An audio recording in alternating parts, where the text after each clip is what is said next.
Welcome to Push to Pass podcast with JP Murray, a discussion about business, racing, sports, and life.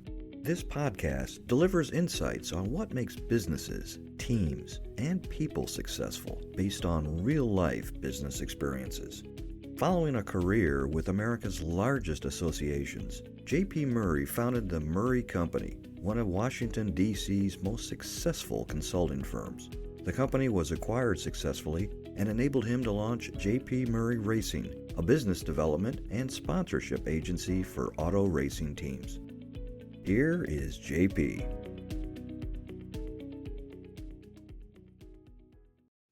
Hello everyone, it's JP Murray here. Welcome back.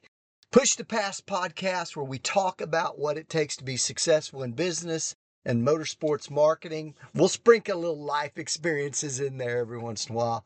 Today, I have something special for you. 3 unconventional ways to make your business better. Not tomorrow, not next quarter, but today. Tip number 1, the reality of business problems. Every business has issues.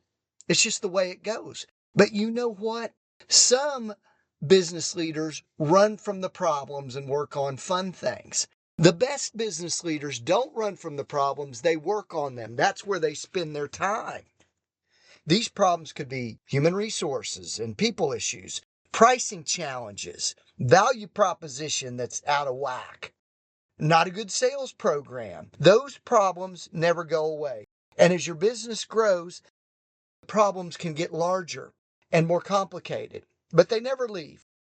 What often happens is that opportunities get in the way because it's fun CEO work. It's kind of what you envisioned being a CEO and business leader was all about. There's always grass that's greener on the other side. But let me tell you something about that green grass.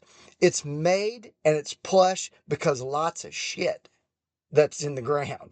And 90% of the new ideas that you have don't meet the light of day or really perform to the extent that you thought they would when you thought about them in the shower. So here's the deal. You fail by not working on the problems, by ignoring them, playing like they don't exist, or giving them to someone else to solve. That's what the poor businesses do. The great ones, they understand that challenges are a part of growth, even the best opportunities to improve. Stay fixated on those. Fix the problems in your business. Tip number 2, share your knowledge.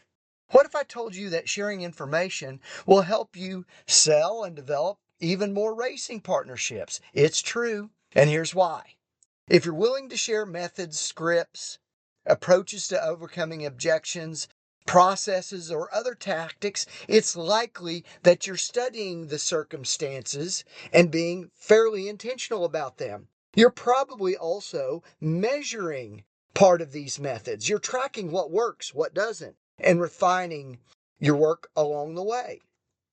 So you do all of those things before you share because you want to avoid, sounding stupid on your podcast. And I'm sure I've done that at times. But I'm pretty intentional and thoughtful about what I want to convey to you. And I believe that the quality distribution of your tips and best practices makes you better because it forces you to clarify your thinking, to refine your processes, to be very specific and intentional. And that's good for your business because you want it to be good enough to share. So I challenge you.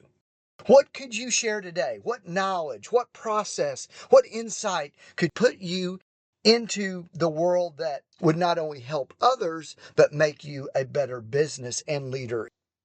And tip number 3, add this simple question to all your business development calls or emails. It's a little gem that I learned from the best fundraiser I've ever met personally, and that is Tom Donahue. Tom was the leader of the U.S. Chamber of Commerce and completely transformed that organization. I had the opportunity to work for his companies in my formative professional years at the American Trucking Association and during kind of a peak growth and learning time at the U.S. Chamber. So here's what Tom would often ask a lead or a prospect at the very end of a conversation. Based on our conversation today, is there someone else I should speak to, a person or company? And then this is crucial. Just shut up and listen to what the prospect says. This question, simple question, works wonders for 3 reasons. Number one, if they don't have anyone to refer to you, you're likely not going to sell them either. That tells you something important about where you are in the sales process with that prospect. But number 2, if they do help, it's a lead worth connecting with because they've done some type of even brief qualification that makes them think it might work for them and for you as well. And then number 3, the recommendation is virtually a referral. When you reach out to the new contact, you can say, hey, I was just talking to Joe DeFan and he recommended that we connect.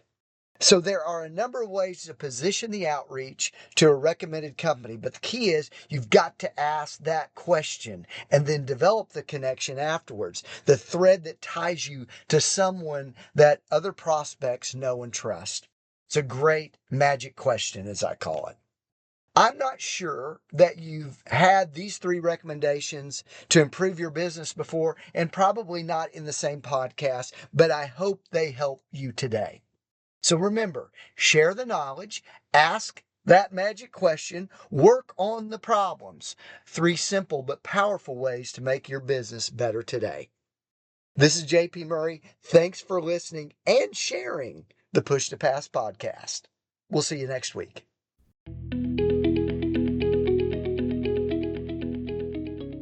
Thank you for listening to the Push to Pass podcast with JP Murray, a discussion about business, racing, sports, and life. If you would like to sponsor Push to Pass, send an email to jp@jpmurray.com.